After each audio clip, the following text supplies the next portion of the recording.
महाराष्ट्राचा भूगोल वर्ग SYBA सेमिस्टर क्रमांक 3 पेपर क्रमांक 2 युनिट नंबर 2 खनिजे ऊर्जा साधने मृदा आणि वनसंसाधने. प्रश्न क्रमांक 4 महाराष्ट्रातील मृदेचे महत्व व प्रकार वितरणासहित स्पष्ट करा. तर भूपृष्ठावरील पातळ थराला आपण मृदा असे म्हणतो. मानवाच्या अन्न वस्त्र निवारा या मूलभूत सोयी आहेत, या मृदेमुळे पूर्ण झाल्यात. शेतीच्या दृष्टिकोनातून मृदेची उपयुक्तता महत्वाची आहे. मृदेमध्ये असणाऱ्या सेंद्रिय द्रव्याचे प्रमाण, खनिज द्रव्यांचे प्रमाण व इतर थरांचे प्रमाण इत्यादी घटकांमुळे त्या मृदेची श्रेष्ठता ठरते. मृदेच्या भौतिक गुणधर्मांचा विचार करता मृदेचा पोत, मृदेचा रंग, मृदेतील खनिज द्रव्यांचे प्रमाण, मृदेतील सेंद्रिय द्रव्यांचे प्रमाण, हवेचे प्रमाण, पाण्याचे प्रमाण याचा विचार करावा लागतो. मृदेत हवेची जरुरी आहे. हवा जास्त असेल तर सेंद्रिय द्रव्यांचे प्रमाण वाढण्यास तिचा उपयोग होतो. मुख्यतः मृदेमध्ये कॅल्शियम, फॉस्फरस, सिलिका, नायट्रोजन इत्यादी घटक द्रव्ये असतात. कोणत्याही देशाचा विकास त्या देशातील मृदेच्या सुपीकतेवर अवलंबून असतो. तर तसेच म्हणजे असं आपल्याला सांगता येईल की कोणत्याही देशाच्या त्यामध्ये भारत सारखा जो देश आहे त्याचा कृषी प्रधान देश आहे भारतात. महाराष्ट्रात मृदेस अन्नसाधनांना महत्व आहे. देशाची वाढती लोकसंख्या व त्यासाठी लागणारे अन्नधान्य तसेच कृषी मालावर आधारित उद्योग या दृष्टीने जमिनीला महत्व आहे. महाराष्ट्रामध्ये दख्खनच्या पठारावरील मृदा अतिशय सुपीक आहे, परंतु पावसाचे प्रमाण हे सर्वत्र सारखं नसल्या कारणाने आणि पाऊस हा आपल्याकडचा असणारा बेभरोसा पाऊस आहे, त्यामुळे आपल्याकडे जलसिंचनाची कमतरता आहे. तर महाराष्ट्रातील मृदेचे प्रकार त्याच्यामध्ये हा विशाल काय जो महाराष्ट्र आहे या ठिकाणी सर्व ठिकाणी सारख्याच प्रकारची मृदा आढळत नाही. प्रत्येक स्थानिक कारणामुळे मृदेचा वेगळेपणा हा सिद्ध झालेला आहे. महाराष्ट्रातील प्राकृतिक रचना, खडकाचे प्रकार, हवामान सर्वत्र सारखे नाही, त्यामुळे मृदा सुद्धा महाराष्ट्रात सर्वत्र सारखी नाही. त्याचे खालील प्रकारात विभाजन करता येते. महाराष्ट्रातील काळी कापसाची मृदा. महाराष्ट्रात सर्वात जास्त भूभाग हा काळ्या कापसाच्या मृदेचा आढळतो. महाराष्ट्रातील दख्खनच्या पठारावर तयार झालेली ही मृदा या छिद्रयुक्त बेसाल्ट खडकाचे विघटन होऊन ही काळी मृदा तयार झालेली आहे. ही काळी मृदा कापसाच्या पिकासाठी असते, त्यामुळे तिला काळी कापसाची मृदा असे म्हणतात. सह्याद्री पर्वतरांगांच्या पूर्वेकडील महाराष्ट्रावर पठारावर या मृदेचे प्रमाण अधिक असते. या पठारावर सह्याद्रीच्या काही उपरांगा पश्चिम पूर्व पसरलेल्या आहेत. तसेच अनेक नद्यांनी आपली या ठिकाणी खोरी निर्माण केलेली आहेत. महाराष्ट्राच्या पठारावर, डोंगरांवर हलक्या प्रतीची काळी मृदा आपल्याला पाहायला मिळते. कारण ही मृदा जी आहे उथळ भरड स्वरूपाची असते. तिचा रंग सुद्धा एकदम काळा असतो. काळा नसून काही ठिकाणी तो फिकट असतो. मध्यम काळी मृदा महाराष्ट्रात परभणी, बीड, नांदेड, सोलापूर, सांगली, अहमदनगर या जिल्ह्यात पाहायला मिळते. तर विदर्भातील अमरावती, अकोला या जिल्ह्यात मध्यम काळी स्वरूपाची मृदा पाहायला मिळते. यामध्ये चुनखडीचे प्रमाण सर्व जास्त असते. सेंद्रिय द्रव्ये व नत्री याच्यामध्ये कमतरता असते.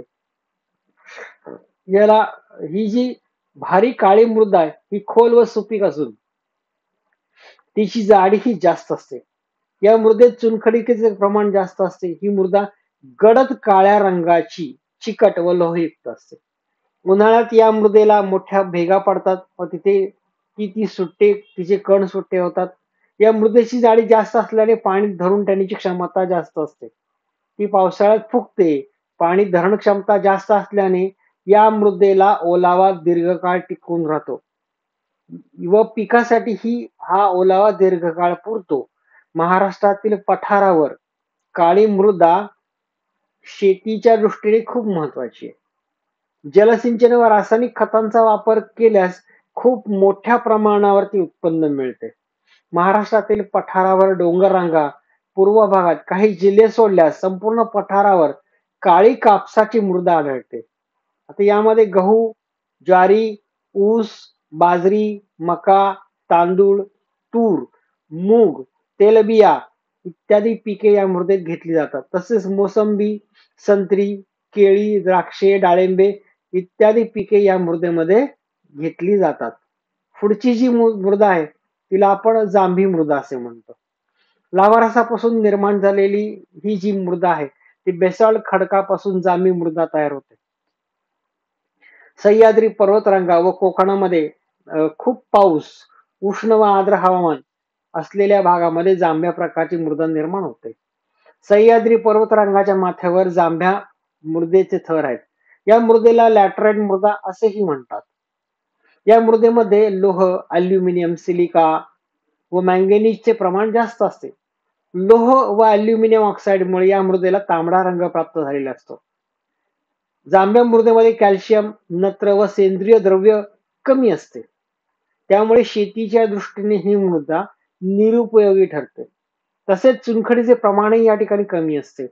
उंच भागामध्ये ही मृदा कठीण निचरा होणारी असते, तर सखल भागामध्ये या मृदेची खोली अधिक असते. कोकणातील रायगड, रत्नागिरी, सिंधुदुर्ग या जिल्ह्यात ही मृदा आढळून येते. तसेच पश्चिम महाराष्ट्र, नाशिक, पुणे, सातारा, कोल्हापूर या जिल्ह्याच्या पश्चिम भागामध्ये ही मृदा आढळते. महाराष्ट्रामध्ये या मृदेत जवळजवळ 9 लाख दशलक्ष हेक्टर क्षेत्र व्यापलेले आहे. मात्र लागवडीस या मृदेचा तेवढा उपयोग होत नाही.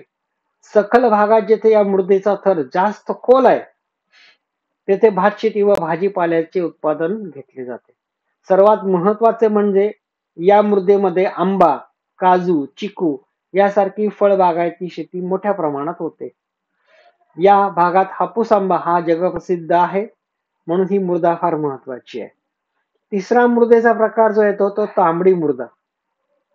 तांबडी किंवा पिवळसर मृदा जी चिकण माती व वाळू मिश्रित असते. त्याला आयर्न पॅरॉक्साइड मुळे या मृदेला तांबूस रंग प्राप्त होतो. म्हणजे आर्कियन कालखंडापासून खडकापासून ही निर्माण झालेली मृदा महाराष्ट्रात फार थोड्या भागात पाहायला मिळते. तर उत्तर कोकण, दक्षिण महाराष्ट्र व विदर्भाचा पूर्व भाग या ठिकाणी अशा प्रकारची मृदा आपल्याला पाहायला मिळते. ती तांबडी किंवा पिवळ्या स्वरूपाची मृदा आहे. पश्चिम महाराष्ट्रातील तांबडी मृदा कठीण बेसाल्ट खडकापासून निर्माण झालेली आहे, तर पूर्व महाराष्ट्रातील पिवळसर मृदा मिश्र खडकापासून निर्माण झालेली आहे. तांबड्या मृदेत पालश, स्फूत, कॅल्शियम व सेंद्रिय द्रव्यांचे प्रमाण अधिक असते. या मृदेचे थर पातळ असून तिची खोली मात्र जास्त नसते. मात्र डोंगराळ भागातून वाहून येणाऱ्या मृदेमुळे काही ठिकाणी अधिक जाडीचे थर निर्माण झालेले पाहावयास मिळतात. पूर्व महाराष्ट्र, विदर्भाच्या पूर्वेकडील भाग म्हणजे येनगंगा नदीच्या पूर्वेकडे व या मृदेचे प्रमाण सर्वात जास्त आहे. नागपूर, भंडारा, चंद्रपूर या या पूर्वेकडील जिल्ह्यामध्ये ही मृदा आढळते. मात्र या ठिकाणी आढळणारा मृदेचा रंग पिवळसर तपकिरी असतो. पश्चिम महाराष्ट्रामध्ये ठाणे, नाशिक, पुणे, अहमदनगर, सातारा, कोल्हापूर या जिल्ह्यांमध्ये आढळणारी मृदा तांबूस तपकिरी आहे. पूर्व विदर्भ अधिक पावसाच्या प्रदेशात या मृदेमध्ये भात शेती केली जाते. तर पश्चिम महाराष्ट्रातील काही जिल्ह्यात ज्वारी, बाजरी, भरड धान्यांचे उत्पन्न या मृदेत घेतले जाते. साधारणतः ही मृदा सुपीक नसते, कारण यामध्ये चुना व ह्युमनस याचे प्रमाण अधिक असते. ही मृदा ओलावा टिकवू शकत नाही. पुढचा जो मृदेचा प्रकार आहे त्याला भाबर अथवा गाळाची मृदा असे म्हटले जाते. आता सह्याद्री पर्वत रांगांमध्ये उगम पावणाऱ्या ज्या नद्या आहेत त्या तीव्र उताराच्या, त्यामुळे त्याचं खनन कार्य मोठं आहे आणि त्या प्रवाहाबरोबर अनेक प्रकारचा गाळ किनारपट्टीच्या त्यांच्या किनारपट्टीच्या मुखाजवळ वाहून आणतात आणि त्या ठिकाणी ही मृदा संचयित होते. म्हणून या गाळाच्या मृदेस भाबर मृदा असे म्हणतात. ही मृदा वाळू मिश्रित लोयस प्रकारचे, समुद्रापासून अतिशय कमी उंचीवर असलेल्या या भागात नेहमी समुद्राचे पाणी शिरते. त्यामुळे ही मृदा पाणथळ अथवा दलदलीची व खारी बनलेली असते. या मृदेमध्ये सेंद्रिय द्रव्य व ह्युमनसचे प्रमाण जास्त असते. पाणी धरून ठेवण्याची क्षमता जास्त असल्यामुळे ही मृदा सुपीक असते. कोकणातील ठाणे, रायगड, रत्नागिरी व सिंधुदुर्ग जिल्ह्यात समुद्राकडील भागात गाळाची मृदा आढळते. समुद्र काठावरती भरती ओहोटीच्या पाण्यामुळे काही ठिकाणी ही मृदा खारट झालेली आहे. अधिक सुपीक व पाणी धरून ठेवण्याची क्षमता जास्त असल्याने या मृदेत भात शेती मोठ्या प्रमाणात केली जाते. तसेच या मृदेच्या क्षेत्रामध्ये नारळाच्या बागा, सुपारीच्या बागा खूप मोठ्या प्रमाणात पाहावयास मिळतात. तर पुढची जी मृदा आहे तिला भरड मृदा असे म्हणतात. भरड मृदा महाराष्ट्रामध्ये साधारणतः डोंगराळ भागात आढळते. महाराष्ट्रात पठारावरील गावाच्या पूर्व भागात यात आढळते. मातीच्या कडाची जाडी जास्त असल्यामुळे तिला भरड मृदा असे म्हणतात. डोंगरावरील माती पायथ्यापर्यंत येऊन मुरुमासारखे थर साचलेले दिसतात. पठारी प्रदेशात पश्चिम भागात ही मृदा पाहायला मिळते. या मृदेची जाडी 1 मीटरपेक्षा जास्त असते. याचा पोत जास्त असल्यामुळे पाणी धरून ठेवण्याची क्षमता या मृदेमध्ये कमी असते. सातमाळा, अजंठा डोंगर, बालाघाट, महादेवाचा डोंगर या भागात मृदा हे अधिक आढळते. महाराष्ट्रातील धुळे, अहमदनगर, नाशिक, परभणी, बीड, सांगली, सोलापूर या जिल्ह्यात ही मृदा पाहायला मिळते. तसेच सह्याद्री लगतच्या पूर्व भागात पुणे, सातारा, कोल्हापूर या जिल्ह्यात ही मृदा काही प्रमाणात आढळते. यामध्ये नाचणी, तांदूळ, ज्वारी, बाजरी, तेलबिया यासारखे प्रदेश मोठ्या प्रमाणात पाहायला मिळतात. पुढची जी मृदा आहे ती आहे क्षारयुक्त मृदा. सागर किनाऱ्यावर सागरी लाटा, भरती ओहोटी, सागराचे पाणी जमिनीवर येते. त्यामुळे या भागात जमीन ही क्षारयुक्त होते. तसेच अति जलसिंचन केलेल्या भागात जमिनीच्या पृष्ठभागावर पांढरा थर जमा होतो. या क्षार थरामुळे जमा झालेली जी मृदा आहे ती क्षारयुक्त मृदा म्हणून ओळखली जाते. क्षारयुक्त मृदा ही नापीक असते.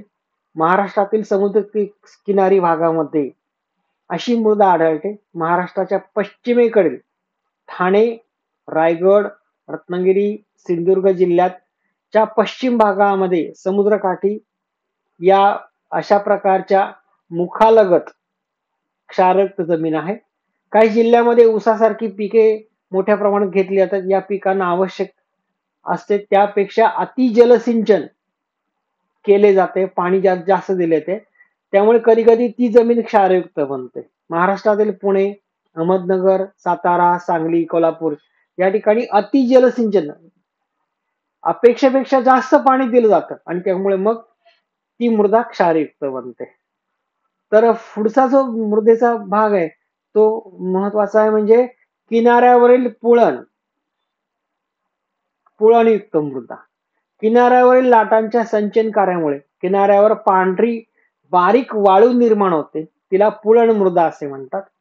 महाराष्ट्रातील कोकणातील सखल समुद्र किनारी भागात अशा प्रकारची पांढरी रेतीचे थर, हे पांढऱ्या मातीचे थर किनाऱ्यापासून साधारणतः 1 किलोमीटर पर्यंत आढळतात.